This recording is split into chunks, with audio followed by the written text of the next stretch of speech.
سحری کھانے کے بعد سونے کے کیا نقصانات ہیں اور ایسے لوگوں کے ساتھ کیا ہوتا ہے؟ اگر سحری نہ کریں تو روزہ رکھ سکتے ہیں یا نہیں؟ ان تمام سوالات کے جوابات آپ کو اس ویڈیو میں دیے۔ بسم اللہ الرحمن الرحیم۔ لاکھوں کروڑوں درود السلام حضرت محمد صلی اللہ علیہ وآلہ وسلم پر اور ان کی آل۔ حضرت عائشہ رضی اللہ تعالی عنہما کی مشہور روایت کا ترجمہ ہے، پھر جب مؤذن فجر کی اذان دے کر خاموش ہو جاتا اور فجر طلوع ہو جاتی یعنی صبح کی روشنی پھیلنا شروع ہو جاتی تو آپ صلی اللہ علیہ وسلم کھڑے ہو کر 2 رکعت فجر کی سنت پڑھتے اور اس کے بعد آپ اپنی داہنی کروٹ پر لیٹ جاتے، یہاں تک کہ مؤذن آپ صلی اللہ علیہ وسلم سے اجازت لینے کے لیے آپ کے پاس آتا تو آپ کو نماز کے لیے مسجد میں لے جاتا۔ حضرت عثمان رضی اللہ تعالیٰ عنہ نے فرمایا، حضرت محمد صلی اللہ علیہ وسلم فرماتے ہیں کہ صبح کی نماز کے بعد طلوع آفتاب تک اللہ کو یاد کیا کرو۔ رزق میں مشغول رہنا اس سے زیادہ فائدہ مند ہے کہ رزق کی طلب دنیا کے کونے کونے میں گھوم۔ حدیث کا درجہ سند میں موجود ہے۔ ابو داؤد سلیمان بن عمر نافع جوکرزا ہیں۔ فاطمہ رضی اللہ تعالیٰ عنہما بیان کرتی ہیں کہ میں صبح سویرے سو رہی تھی کہ رسول پاک صلی اللہ علیہ وسلم میرے پاس سے گزرے۔ آپ نے مجھے اپنے پاؤں سے ہلایا اور فرمایا، بیٹی اٹھو، اپنے رب کی طرف سے رزق کی تقسیم میں حصہ لو، لاپرواہ لوگوں کی عادت مت اپناؤ۔ اللہ تعالیٰ حضرت انس رضی اللہ تعالیٰ عنہ فجر سے لے کر طلوع آفتاب تک لوگوں کا رزق تقسیم کرتے ہیں۔ نماز کی روایت تلاش کرنے کے لیے فجر سے طلوع آفتاب تک سوتے رہیں۔ حضرت انس سے اس کی وجہ پوچھی گئی تو آپ نے فرمایا کہ اس وقت 70 مرتبہ تسبیح پڑھی جاتی ہے، تکبیر اور استغفار پڑھنے سے روزی میں برکت آتی ہے۔ حضرت علی رضی اللہ تعالیٰ عنہ کی روایت ہے کہ زمین 3 چیزوں کی وجہ سے اپنی تکلیف کا اظہار کرتی ہے۔ نمبر 1 زمین پر ناحق خون بہنے کی وجہ، نمبر 2 غسل جو زنا کے بعد لیا جائے، نمبر 3 طلوع آفتاب سے پہلے سونے تک۔ حضرت ابو وائل فرماتے ہیں کہ جب ہم نے نماز پڑھ لی تو ہم حضرت حضرت عبداللہ بن مسعود رضی اللہ تعالیٰ عنہ کی طرف گئے اور دروازے سے سلام کیا تو آپ نے ہمیں اجازت دی، لیکن ہم کچھ دیر دروازے کے پاس ہی رہے۔ جب ہم وہاں ٹھہرے تو ایک لونڈی آئی اور پوچھا کہ آپ اندر کیوں نہیں گئے؟ پھر جب ہم داخل ہوئے تو حضرت عبداللہ بیٹھے تسبیح پڑھ رہے تھے۔ انہوں نے کہا کہ تمہیں اندر جانے سے کس چیز نے روکا جبکہ تمہیں اجازت مل چکی ہے؟ جب ہم وہاں گئے تو ہم نے کہا کہ کوئی حرج نہیں سوائے اس کے کہ ہم نے سوچا ہو سکتا ہے خاندان میں سے کوئی سو رہا ہو، تو عبداللہ نے کہا کہ تم نے ابن ام عباد کے خاندان کے بارے میں غلطی کی۔ راوی نے کہا کہ پھر حضرت عبداللہ نے تسبیح پڑھنا شروع کی یہاں تک کہ آپ کو خیال آیا کہ سورج طلوع ہو گیا۔ پھر آپ نے بندی سے فرمایا کہ دیکھو سورج طلوع ہوا یا نہیں۔ روایت میں ہے کہ اللہ تبارک و تعالیٰ نے صبح صادق سے طلوع آفتاب رزق لوگوں کے لیے تقسیم کیا، یعنی جو لوگ اس ساری مدت میں بے پرواہ رہے وہ رزق کی برکت سے محروم ہیں۔ اس حدیث سے معلوم ہوا کہ مومنی صبح صادق سے لے کر طلوع آفتاب تک پوری مدت میں نیند میں رہتا ہے۔ اس وقت سونا غفلت ہے اور اہل شعار کا رویہ ہے، اس طرح سلف کی روایت کے بھی خلاف ہے۔ رسول اللہ صلی اللہ علیہ وسلم اور صحابہ اکرام رضی اللہ تعالیٰ عنہم کا طریقہ یہ تھا کہ جب وہ فجر کی نماز پڑھتے تھے تو اپنی نماز کی جگہ پر بیٹھے رہتے تھے یہاں تک کہ سورج طلوع ہو جاتا، ذکر و اذکار میں مشغول تھے اور اس وقت ذکر خدا میں مشغول رہتے۔ دولت کی حکمرانی میں تعصب زیادہ آیا اور آج کل یہ چلن ہے۔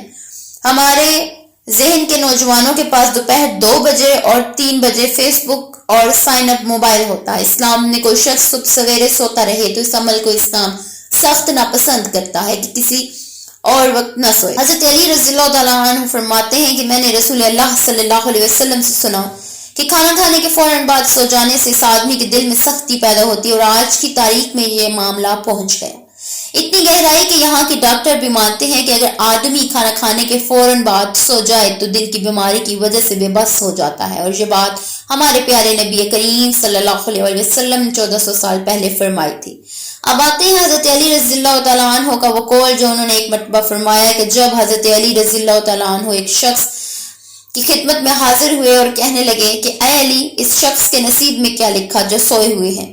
تو جواب میں حضرت علی رضی اللہ تعالیٰ عنہ فرمانے لگے کہ اے اللہ کے بندے، میں نے رسول پاک صلی اللہ علیہ وسلم کو فرماتے پایا کہ جس نے سنا ہے سو انسان صبح سویرے سو جاتا ہے اور وہ فجر کی نماز بھی پڑھتا ہے یا فجر کی نماز پڑھ کر سو جاتا ہے، پھر جب فرشتے اس کی تقدیر کا رزق لے کر آسمان سے زمین پر آتے ہیں اور وہ رزق انسان کی طرف سے آتا ہے تقسیم کرتے ہیں تو جو لوگ سو رہے ہوتے ہیں وہ فرشتے خطرہ موڑ لے کر آسمان کی طرف اس رزق کو واپس لے جاتے ہیں، اور جب وہ لوگ نیند سے بیدار ہوتے ہیں تو پھر ایسے لوگ خوراک کی کمی کی شکایت کرتے پھرتے ہیں۔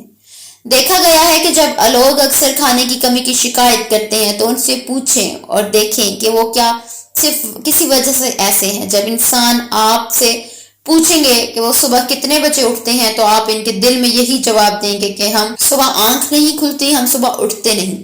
یہ ہمارے لیے بہت مشکل ہے، اور یہی وجہ ہے کہ ان پر رزق تنگ کر دیا جاتا ہے، اور پھر وہ غربت کی شکایت کرتے پھرتے ہیں۔ بے روزگاری اس لیے میری آپ سے گزارش ہے کہ آپ صبح سویرے اٹھیں، صبح سویرے نماز پڑھیں، اور حضرت جماعت کے ساتھ آدمیوں کے ساتھ نماز پڑھنے کی کوشش کریں، پھر قرآن مجید کی تلاوت کریں، اور اس کے بعد اپنا دن شروع کریں، اور دیکھیے گا کہ آپ کا دن کیسا گزرتا ہے۔ آپ کے دن میں برکتیں ہیں۔ جو لوگ رات 12-1 بجے اٹھتے ہیں ان کے حالات ایسے کیوں ہیں کہ وہ اپنے دن کے کچھ کاموں کو کچھ بھی نہیں سمجھتے۔ ان کے دن کا گزر تو ہو جاتا ہے لیکن ان کے کاموں کو کچھ پورا نہیں ہوتا۔ مجھے ان لوگوں کی سمجھ نہیں آتی جو اپنا کام شروع کر دیتے ہیں اور پھر پلک جھپکتے ہی شام اور مغرب کی اذان شروع ہو جاتی ہے۔ جو شخص صبح سویرے شروع کرتا ہے، اپنا کام بھرپور طریقے سے کرتا ہے، بے سر ہو جاتا ہے اور مکمل طور پر پرسکون اور خوش و خرم زندگی گزارتا ہے۔ انہیں اپنی غربت سے بھی کوئی شکایت نہیں ہوتی، وہ کسی بیماری میں مبتلا بھی نہیں، وہ تندرست ہیں، ہر بیماری سے پاک ہیں۔ رمضان المبارک میں نہ صرف انسان کے کھانے پینے کا شیڈیول بگڑ جاتا ہے بلکہ سحری میں جاگنے کی وجہ سے پورے دن میں خلل پڑتا ہے۔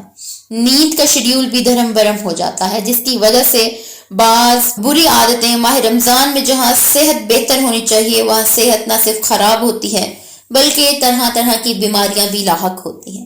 روزہ صحت کے لیے بہت اچھا ہے، لیکن رمضان میں جو لوگ سینے کی جلن، گیس اور اس جیسی دیگر بیماریوں کا شکار ہوتے ہیں وہ روزے کی وجہ سے نہیں بلکہ اس وجہ سے ہوتے ہیں کہ دن بھر کے روزہ رکھنے کے بعد جو لوگ پہلے ہی کسی نہ کسی بیماری میں مبتلا ہیں، سحر و افطار کے وقت ان کی غلطی یہ ہے کوئی غفلت ان کے گلے کا ہار بن جاتی ہے۔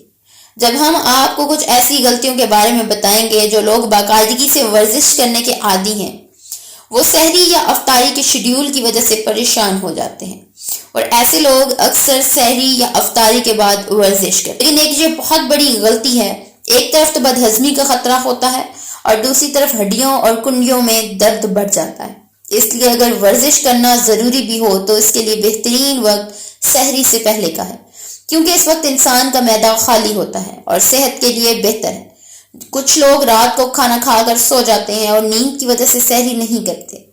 سحری چھوڑنے کی وجہ سے روزے کی دورانیں بڑھ جاتی ہیں، جو کہ جسم کے لیے نقصان دہ ہے، اندرونی کمزوری کو بڑھا دیتے ہیں، جس کی وجہ سے نہ صرف چہرے کی رونق ختم ہوتی ہے بلکہ قوت اور طاقت بھی کم ہو جاتی ہے۔